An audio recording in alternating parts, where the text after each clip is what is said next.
Manipur ki praja la ya ba eba ki lusing ko sieng ne ba lei sina mo hai ri ba mai gom nek ta ki nong lei ti yang ta ba han ta ba thak ta kun tha bi ga amuk kan na hai ro wang jing ka ban si bo kuki ta ge sa thi ne na ngang bi ra ke chief minister si bo hai ro wang jing thwan ni yaw ta ra ma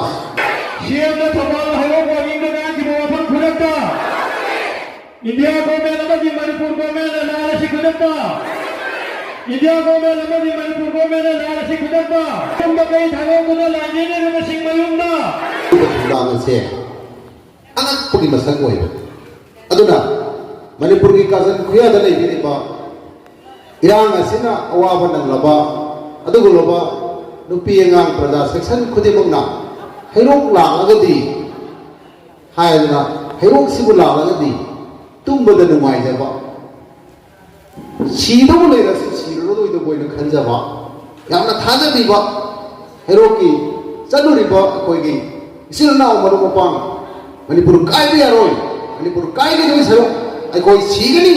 ai koi le ri ge Manipur kai bi aroi na chanuri ba ai koi ge hairok ki adu ko thona phara singsi yo gi kanda leram le ba praja sindu wakhanda yamna numai jaba pen jaba even Police file le rapauda hairok le bune na moida nuai na bui tanja do ngasi Manipur prajada phawri le asigu tanja sta matam ta dara kuduna matam khara le doraga matam khara le dore iran si bharat ki wari sanadna no silani adu tawrani ada tawrani Manipur ki chief minister so leiba koi sim khara so hai ro matumda ikan kanadana Hena sathi mohongda loiselani hairu poto praja loiselani hairu mohongda drone da bom hamnaga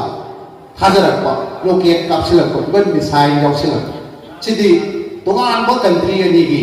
war da sinaba adugo kulai bhaubla adugo Manipur tapak sida singdagi kapthar aduga Kablok ni punya gada dana, kari situ, bom tangan tu, koming operasi tu, anak perlibat ni aku ini bos, bom dari punya gada, koming operasi tu, tapi yang begitu, koi singa tu orang dia, makoi khaner ga, nak koi bom kablok lo, nak koi na bom kablok pada, kari kuba kablok yang ini, kumul amat terlebih dana baik koi na. Koming operasi tu, loy na kuno kaya ni mo masih lagi. Aduga, kali lore, kuki na bom kabar tu, lete, highway photo, hai na kita benda, kapa so lete na, asam re bhangi,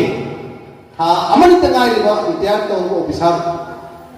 yang baru orang officer na, kuki na, hai ba, don sin na, bom kabar lete, roket kabar lete, sendok kram ni, anak panel sih.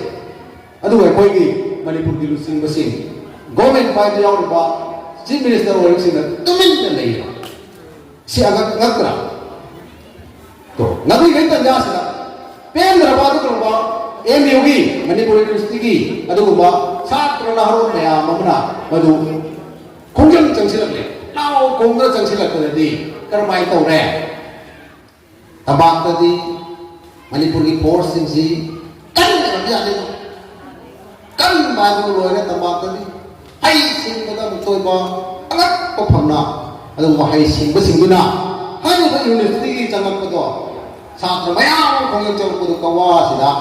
hari ba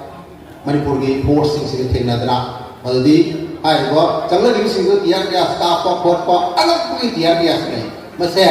hai koi na hai bu nanti, ngarang sing dokram ni kawas merah kami sini ngarang sing dokram. Kari ani sing wong le ai ro ki kari ni adugi kano nate masidi lebak piyang ki lebak ki pongyang da yawon ju thok Manipur University da ai ro ki sat mayam tam ni ado di Manipur University ki sat je pongyang cham da ai ro ki sa yarom ba ki sa ta am to sa ta am ne si ai ro si am na lai lai so hin ta ma ko lai sunante ebe ta ma mayam nei ne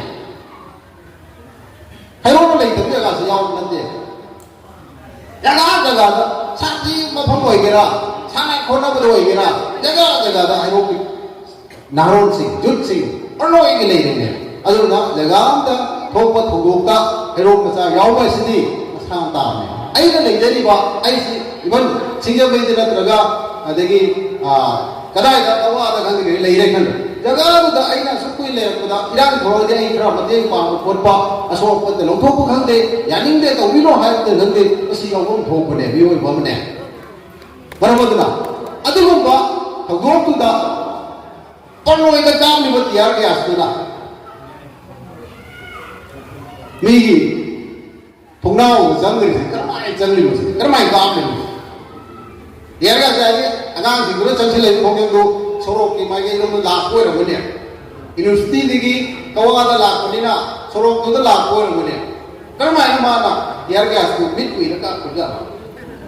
미기 동나오 장들이 나들어가 담내나 담내나 떠오르라 그것이 왕을 좀 보고 pos다 그러면 이게 돈 나오니까 담배를 가면서도 안 자는데 뭐 짱도 소이는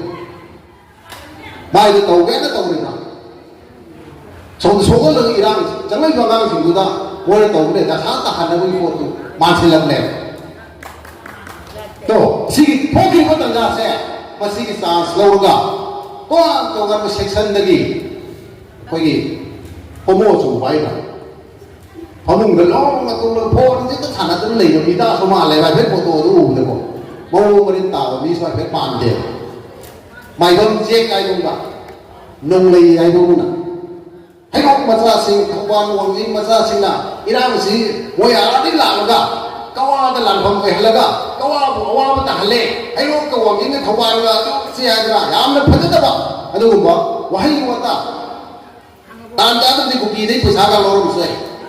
너희 만웅세 이랑 그걸로 너희 부사 어와공이 가져르게 가나 하는 것이야 뭐세 거의 섹션에 담는 시소 거의 그 하이원들나 하이도 보통 분을 벌써 하이고 마이범 예공바 농레이공바 마통자다바 제랑 뚜란 도바 지금 이랑 지다 너무도 도움 너무 안 돼. 하는 메시지 아무 너무 뚫는가 WhatsApp 공바 Facebook 공바 그리고 예가도 방다 다가들 레이바 아주 믿다 여러분이나 아이기 뭐든지 로제 하는 순간 제가 보다 이거 있더라 해로 아픈 바 룩 클럽 아마디 아픈 마라 파이리라 아투 못한다 이내기 mënum다 너희 생각하는데 어디 생각했다 하는데 어떤 들어봐 버터기다 한다 너희는 부정하는데 하야나 아이고는 프레스로 토기 프레스로 토그럼 어떤데 토 그리고 뭐는 생각들이다 머리부르기 프로자나 야바 에바기 무슨 거 시행내를 내기 쓰나 뭐 하이리바 마이건 넥다기 농레이들이 한다바 한다바 다 그분타 미르가 아무까나 해로 원징 가만 쓰고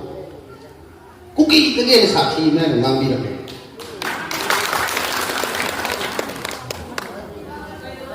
지민의 설세부 해로 원징 가만이니 양들 브라마 동안 뭐 거기 디스트릭 트라 공부를 했는데 해로 원징 가만이 놓고 그러가 하나 누가 거기 지민스터 오이라보자 지민스터라고나 거기는 양을 넣는 간자가 대박기비 통디 망원다 거기 있고 있는 자리 망원다 따이는 야 분나분나 망원다 따이는 따이는 공부네요 아이 자신도 락 아이는 나오면서 막 괜찮은 걸 가는데 마마 아빠 왜 거기다 훨씬 더 나가게 아시 비비오 아시 레비오 아시 또비오 하였으니 할만 못더라 하이리 봐 지민스터시나 해로 원님 경관 아시나 이랑지 해나 강 좋을래 아대기 뭐지 아대 고기 놈이 떨어지는 것이 알아야지 가는 하였고 지금 물론 나시니 딱 레방사 따대나 거의 녹제히 말하면은 하리바 지민스 방나 하였고 세 것이 농아이때 마니푸르기 히스토리다 거기 마니푸르 레방아시기 히스토리다 지민스는 하이기와 마기 맞다면 포기 먹게 하시되 히스토리를 이유가 내용을 때문에 맞아 하얀 자론 수로는 바로가 어떤 보내다 거기 이빠이 구시제 하얀 거기 쌀 수시죠 저저 먹게 하용이네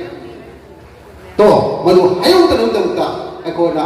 हाइबो इरांगी मयगिदा वांजिंगना थौबाना अतोप अतोप यागा कयाना पेंदबई खोलाव कया लावरमसु ngasi mawda chief minister na singdok pigadamne na hayo poche kai sota dam dai ba se masi khaigo praja boina ba se ya bangam loi haise hamjel maramaduna athu patamda mana hayo bado madu withdraw to bio sin ekoi hamjel ekoi na karis to bangam moi chief minister ekoi kerso haru moi ekoi ki ipai ma boina mawon dai koina masi ekoi hero wangin thawadu adugumba natta meni yengdo dawino chap manaba macha singa chap manaw ni yengiyo na tadi macha ekoi mu kaimung ta nam ki phiom do tawon bigano haiba adugumba haina bagi hero praja mayam ki mifam ne